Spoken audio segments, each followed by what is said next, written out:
First off, wave check. Wave check. No waves.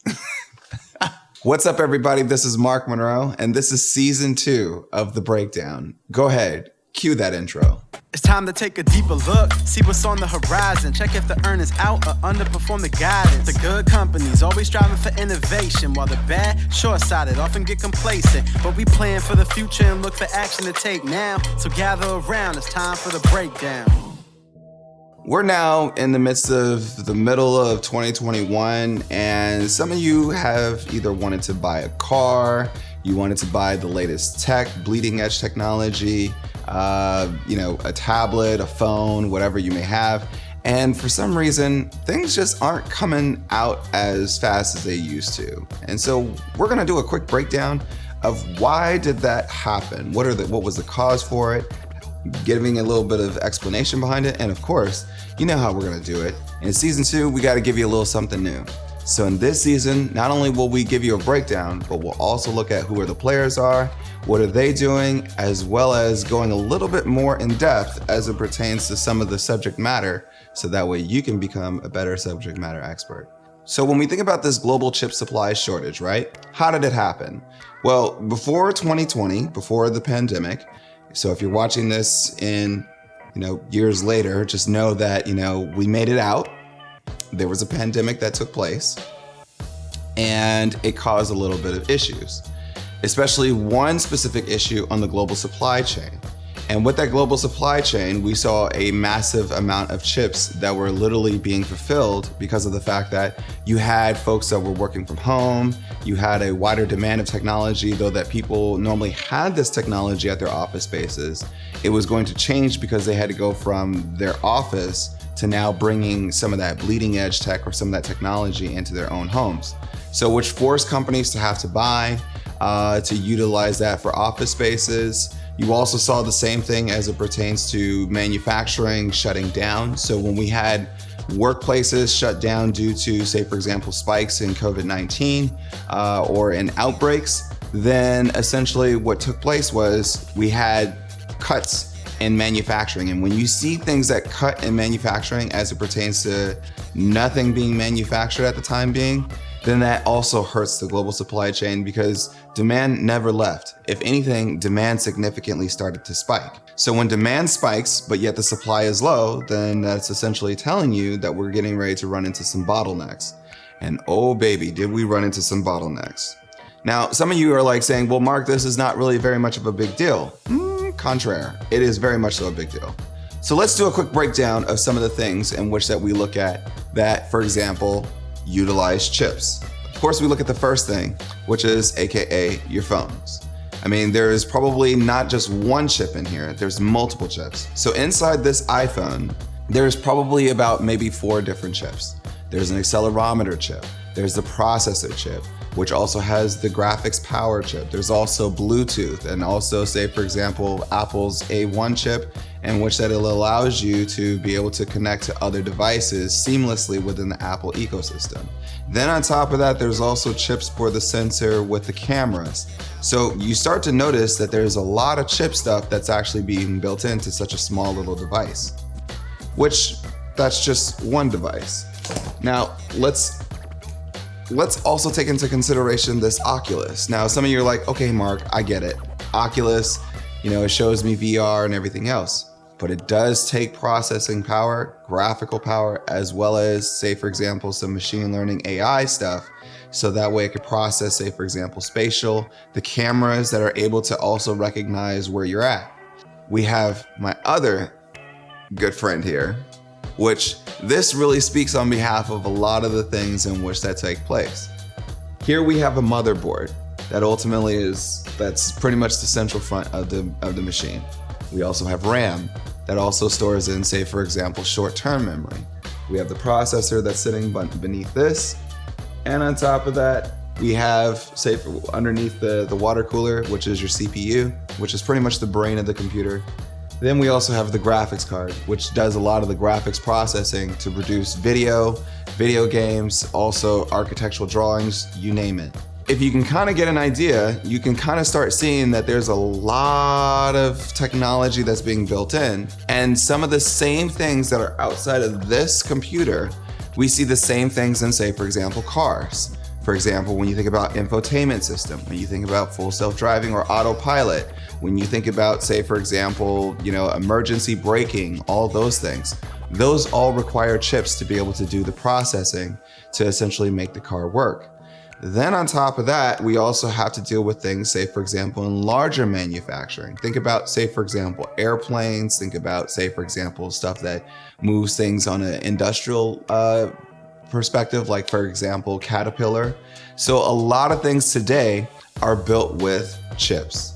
So when you think about such a spike in demand, especially now that we're starting to see a major transformation within the auto industry, where a lot of auto industry makers are now starting to move from traditional internal combustion engines, but going more so towards, say, for example, electric vehicles, there's a lot of processing, there's a lot of chip making that's gonna need to take place, because not only do you bring in a whole new wave of how the process of something is being manufactured, but also those cars are gonna have to think different.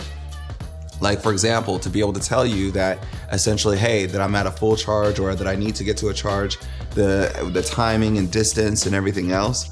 So when you really start to put all those pieces together, right, you start to see that, okay, hey, we're seeing a massive shift on one side where we're getting ready to go through a major revolution of just new technology that is quite revolutionary.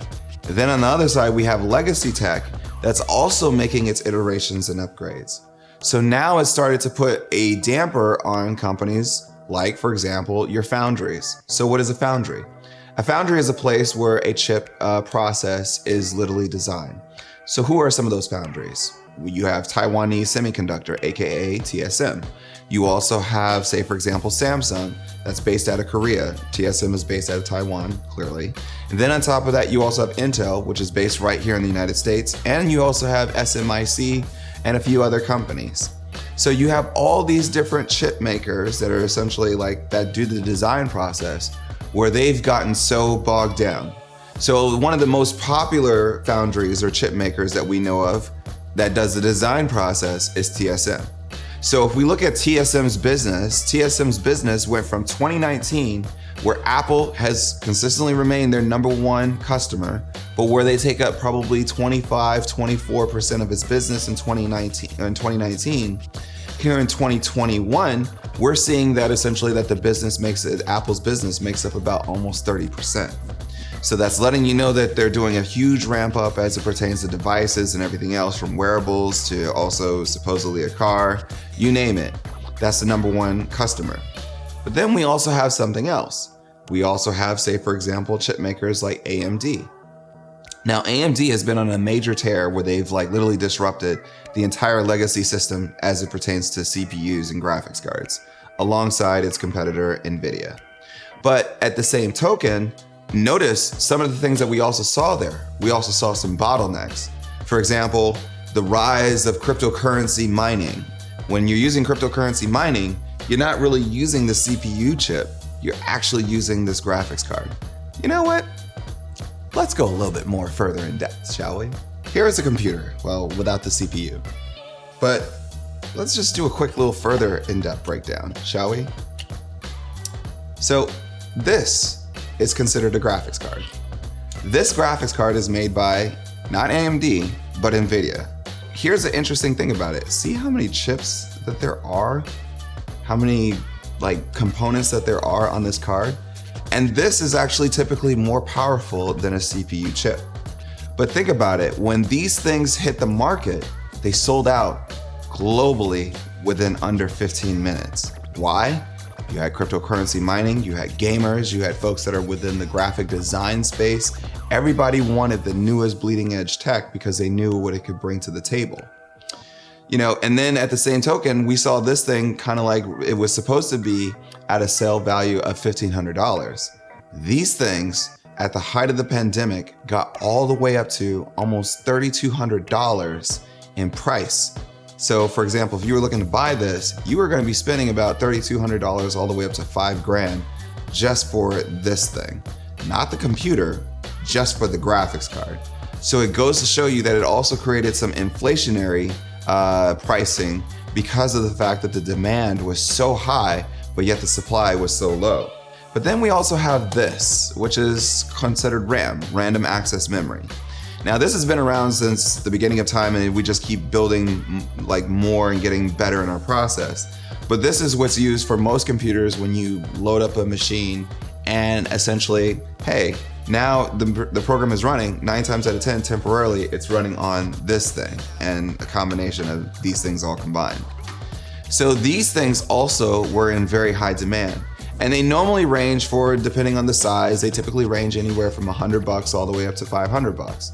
But when we saw that the inflationary prices started to hit due to a lack of components and supply, then these things started opening up a price target of about $175, actually really starting at $215 for about 32 gigs of RAM. So let that sink in. When the average machine is about 16 gigs, and that was even expensive. So now you're asking, all right, Mark, what does all this mean? Like, what does this mean for me and what does this mean for my portfolio? Well, as you know, I'm not a financial advisor, but what I can give you is just a little bit of industry insight. Will this last forever? Keyword, no. This will not last forever. This will ultimately take place for a short period of time. Just like inflationary is temporary and transitory, so are supply chain and logistics issues. But essentially, those things all tend to play a role when we start looking at supply chain. All in all, will it get better? Yes. Will it come back to a form of normalcy? Yes, we will get there. When will we get there? My projection is that we'll probably start to see some of these bottlenecks start to release around, let's say, mid to late 2022, but really you'll start to see them subside around 2023. And why does that happen? Because after a while, when everybody's been acquiring the bleeding edge tech, sooner or later, the supply starts to get higher. And then ultimately, as the demand increases, they start to build up supply on a backlog. During 2020, we saw a lot of these companies, whether AMD, NVIDIA, also say, for example, even the devices like, for example, Apple devices. When we also look at other things like, for example, Oculus, Nintendo Switches, you name it, PlayStation 5s, Xboxes, we all saw those things literally go down significantly, and there was not enough supply to feed everybody or to give to everybody. But as we start to see that those things subside, then you'll start to see that their supply will build, and then from there, you'll start to see that those prices come back to a form of normalcy. As of right now, we're starting to see that prices across the board, whether in graphics cards or CPU chips, those are starting to rise. Now, I mentioned something a little bit earlier about the auto industry. Now, what has happened to the auto industry? Because that's a very interesting subject within itself. Well, look at Toyota, look at Ford, look at GM, and you can even look at Tesla. So given in the sense that Tesla kind of had a better process because they were already there on the chip supply side, they kind of had a better deal. But when we look at Toyota has cut 40% of its overall production. And we probably suspect that there may be some more production hits that may hit Toyota. And we've already seen it hit companies like GM, where they've had to cut back on, say, for example, their target goals. And we've definitely seen that on Ford, where they've literally had complete factories shut down because they just didn't have the supply. So it goes to show you that these things are major. Now, you all know that Tesla is my favorite company in the world. And so one of the things that we've seen happen with Tesla is the fact that they are still continuing in their manufacturing process. But what they're doing is a lot of these vehicles are sitting right there on the lots at their factories while they're waiting for, say, for example, those chips to be supplied. So it's kind of like they're building the shell of the vehicle, which is continuing the process. But then at the same token, the vehicles are still sitting there waiting because of the fact that the chips still have to make their way inside the vehicle. And that's just kind of like what we're going to see for over probably the next 6 months to 12 months. How does this impact your portfolio? I would probably say look towards companies that stand to do still well, and also that are going to have a lot of pent-up demand even as we go through these bottlenecks of the chip supply shortage. So for example, if you're looking at companies like AMD and NVIDIA, well, yeah, there's going to be a lot of bottleneck there. There's going to be a lot of devices and everything else. Like, for example, AMD has found out ways to work with not only just TSM, But they just recently partnered up also with a company called Samsung. Remember that company that I talked about before? You know, they're known for making these wonderful phones that compete against Apple iPhones, but then they also make other devices like, for example, their washer, dryer, refrigerators. AMD's chip will now start to go inside Samsung phones and Samsung tablets. Why? Well, that's advantage a company like Samsung. Why? Because if you think about Samsung, they make their own chips, but a lot of their chips aren't able to be sold everywhere. Why? Because they're not allowed, which means that they tend to have, in the past, they've had to work with a company like Qualcomm, another major player within the space. But now, if you take an AMD and put it into a Samsung chip, and we know how many phones sell within Samsung's ecosystem on a consistent basis year over year, that's a huge advantage for AMD. Then on top of that, another thing to pay attention to is look at the companies that are also in the process of being acquired, or that are looking to become acquired, or that are looking to merge. We saw these things play out with NVIDIA trying to acquire ARM, and they're still going through that process. Same thing with AMD acquiring Xilinx and a few other players. So you're gonna see a little bit of that going forth because of the fact that people are just trying to improve their supply chain and logistics, not only just to handle the chip supply shortage, but to prepare themselves for after we come out of it, and that way they can be at a place of scale. I know that we just taken you through a total geek session as it pertains to tech and chips, and you may have to rewatch this video over and over, but don't worry, we'll drop some information down below in the description so that way you can also have some reading material just to check it out and get more further perspective. But until next time, I'm Mark Monroe, and this has been a breakdown, AKA your come up. I'll see you in the next one. Peace.